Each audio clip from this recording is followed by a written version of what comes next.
राधे राधे प्यारे भक्तों, जय श्री कृष्णा।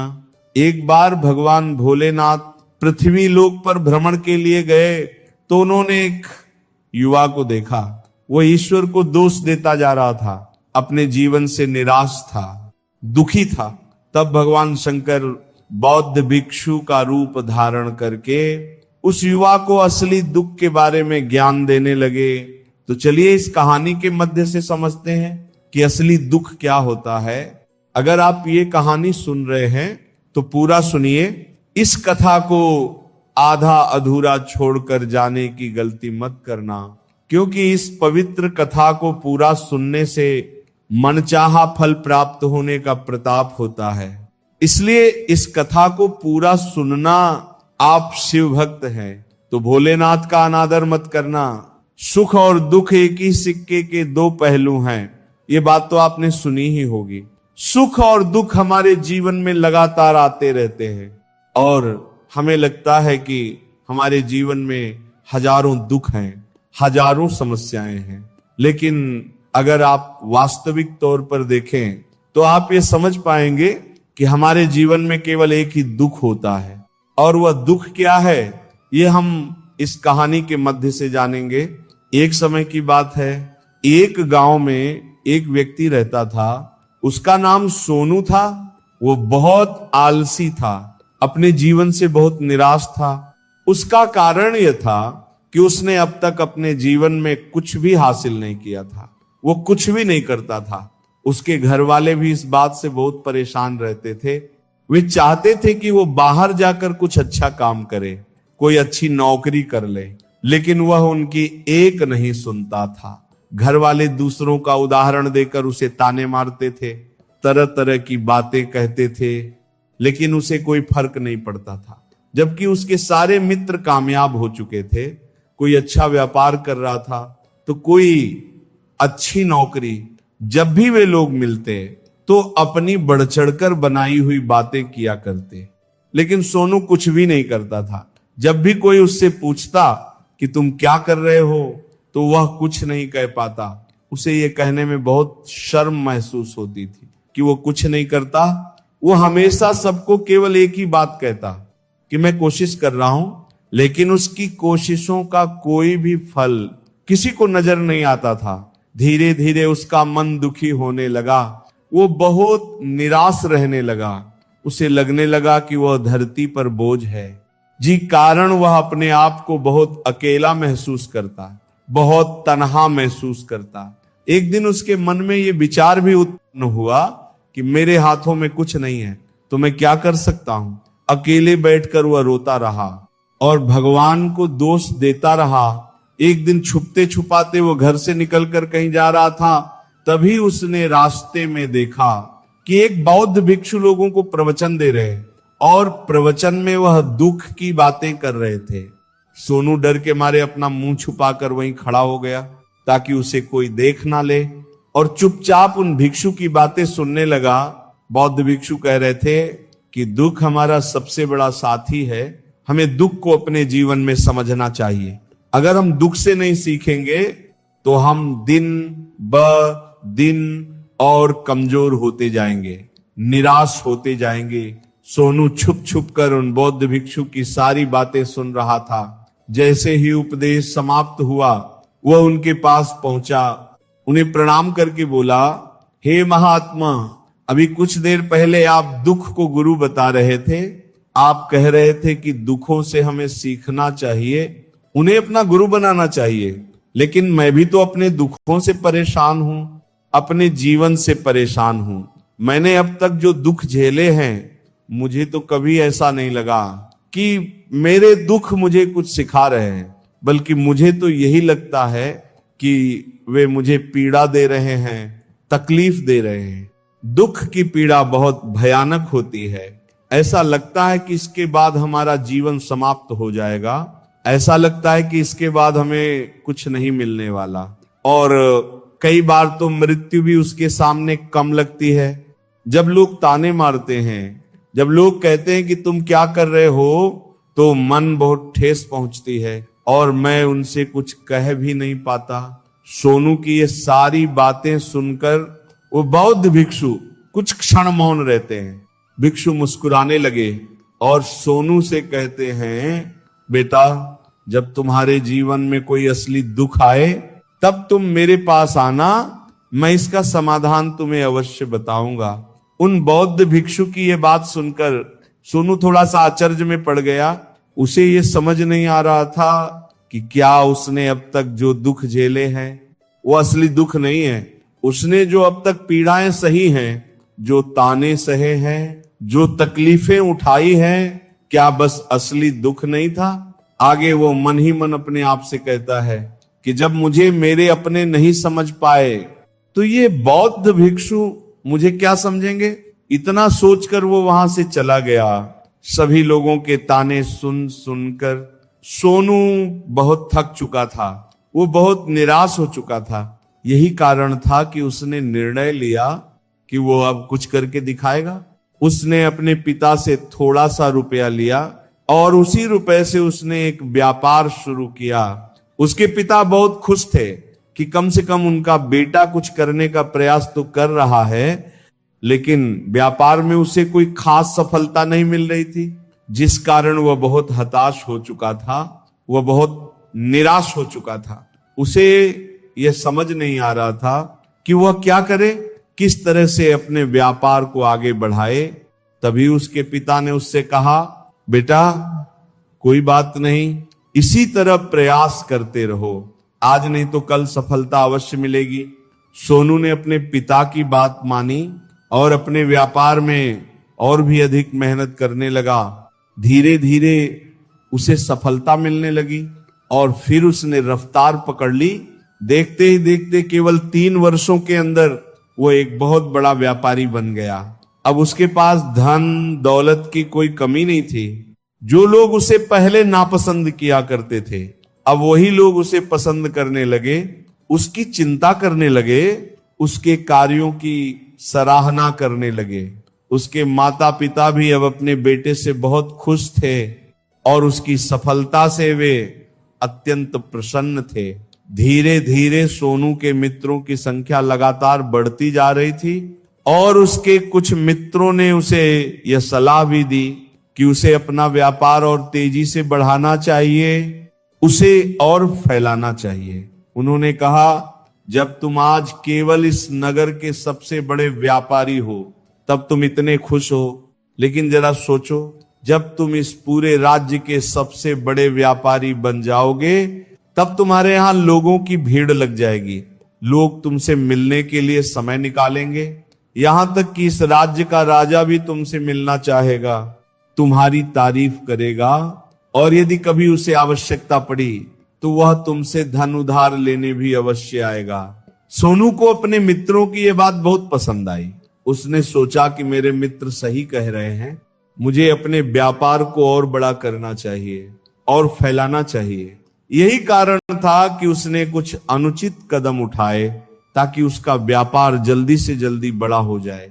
उसने कई लोगों से भारी मात्रा में धन उधार ले लिया, जिससे उसके ऊपर अब काफी चढ़ हो चुका था। और इतना ही नहीं, वो यही नहीं रुका, अधिक से अधिक मुनाफा कमाने के चक्कर में उसने अपने माल की गुणवत्ता भी खराब कर दी, जिससे अब उसके माल में वो बात नहीं रही थी जो पहले हुआ करती थी। लेकिन फिर भी वो अपने मित्रों की बात सुनता रहा। जैसा उसके मित्र कहते थे वो वैसा ही करता चला गया, यहां तक कि उसने अपने व्यापार को और तेजी से बढ़ाने के लिए दूसरे छोटे व्यापारियों के खिलाफ षड्यंत्र रचना भी शुरू कर दिया, जिस कारण उसके मन में अब पहले जैसा सुकून नहीं था। उसे रातों को नींद नहीं आती थी। वो केवल एक ही विचार में डूबा रहता था कि किसी तरह उसका व्यापार पूरे राज्य में फैल जाए और वह इस राज्य का सबसे बड़ा व्यापारी बन जाए। दिन रात वह केवल इसी में लगा रहता था कि उसका व्यापार और बड़ा हो जाए।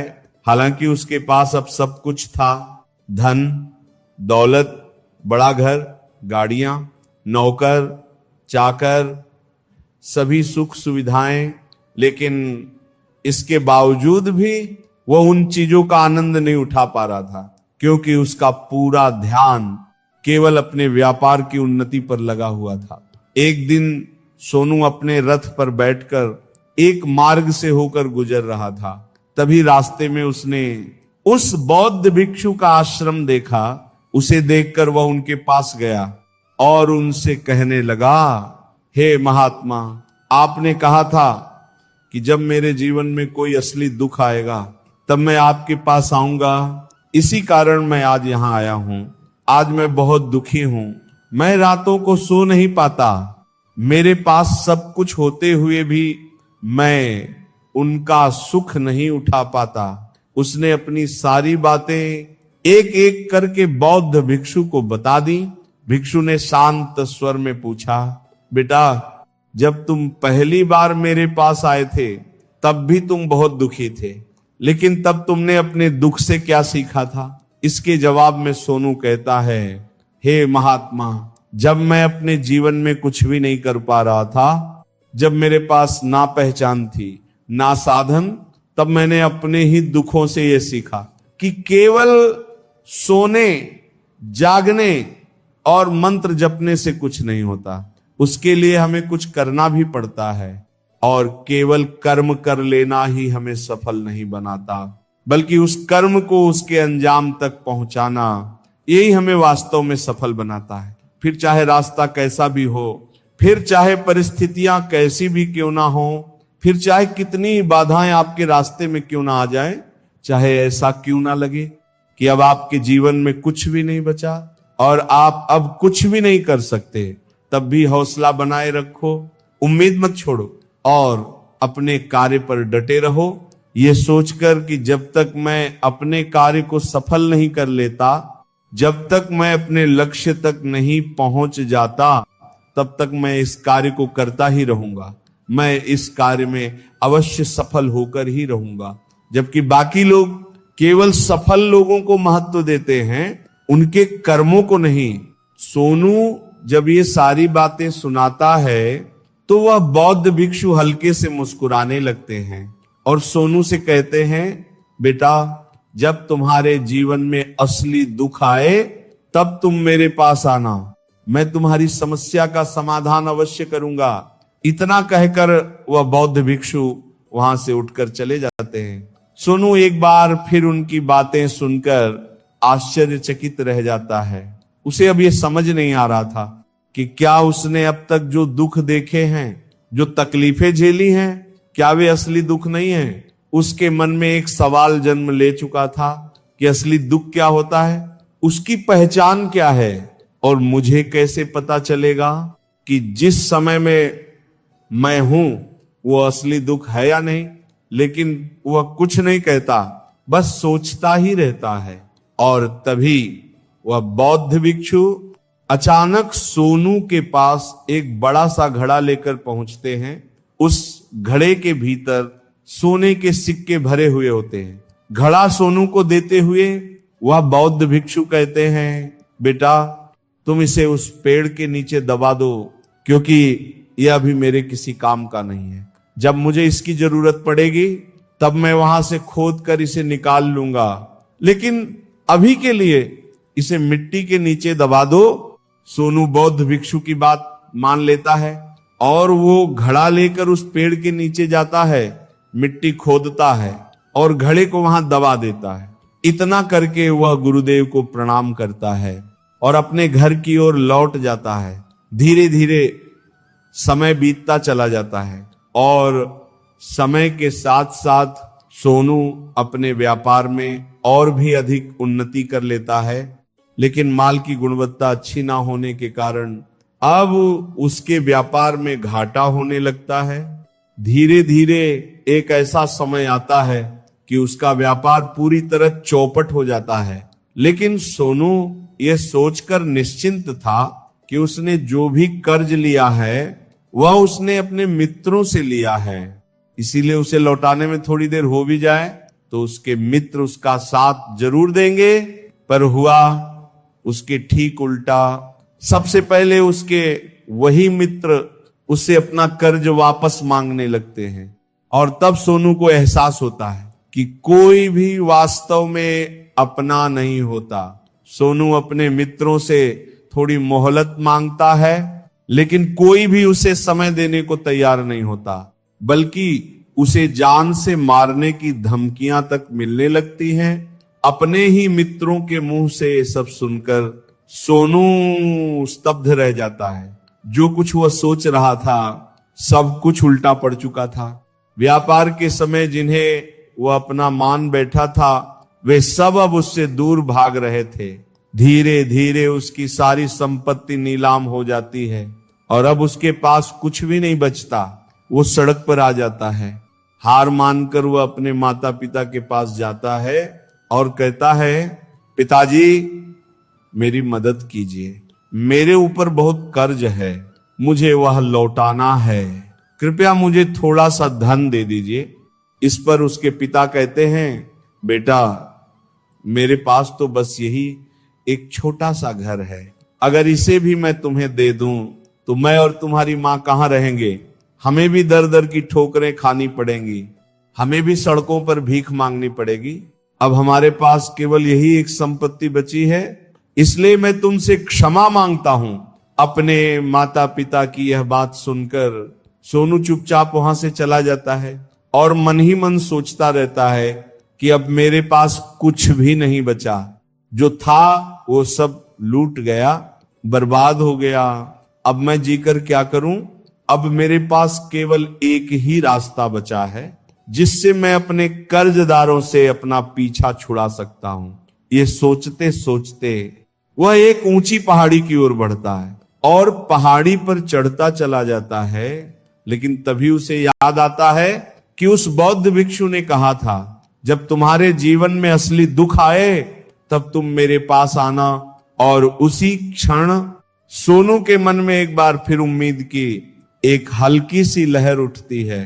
द्वार पर सोनू तुरंत दौड़ता हुआ उन बौद्ध भिक्षु के पास पहुंचता है और सोनू उन्हें प्रणाम करके अपने जीवन में अब तक उसके साथ जो बीता था हर एक बात बिना कुछ छुपाए उन्हें बता देता है। भर्राई हुई आवाज में कहता है, महात्मा आपने कहा था कि जब मेरे जीवन में असली दुख आएगा तब आप उसका समाधान अवश्य करेंगे। सोनू की यह बात सुनकर वो बौद्ध भिक्षु हल्की सी मुस्कान के साथ कहते हैं, बेटा कहां है असली दुख? जब तुम्हारे जीवन में असली दुख आएगा तब मैं उसका समाधान अवश्य करूंगा। इतना सुनते ही सोनू का सब्र का बांध टूट जाता है। वह कांपती आवाज में कहता है, महात्मा आखिर असली दुख क्या होता है? क्या मैंने आज तक जो भी दुख झेले हैं, जो भी तकलीफें मैंने सही हैं, क्या वो दुख नहीं है? क्या उसे दुख नहीं कहते? तभी वह बौद्ध भिक्षु शांति से सोनू की आंखों में देखते हुए कहते, बेटा पहले तो मुझे ये बताओ कि तुमने अपने दुख से क्या सीखा है? सोनू कुछ पल चुप रहता है, फिर गहरी सांस लेकर कहता है, महात्मा मैंने यही देखा है कि जो लोग तुम्हारी तरक्की में तुम्हारे पीछे पीछे चलते हैं, जो लोग तुम्हारे साथ जुड़ना चाहते हैं, वही लोग तुम्हें सबसे पहले धोखा देते हैं, क्योंकि ऐसे लोग बुरे समय में तुम्हारा साथ नहीं देते बल्कि तुम्हारा फायदा उठाने का ही प्रयास करते हैं। इसलिए ऐसे लोगों पर भरोसा नहीं करना चाहिए, बल्कि जो लोग तुम्हारी असफलता के समय, तुम्हारे बुरे वक्त में तुम्हारे साथ खड़े रहते हैं, वही तुम्हारे असली मित्र होते हैं। और ऐसे लोग जीवन में बहुत कम मिलते हैं, और जिन्हें ऐसे लोग मिल जाते हैं उन्हें हमेशा उनकी कदर करनी चाहिए। आगे सोनू कहता है, महात्मा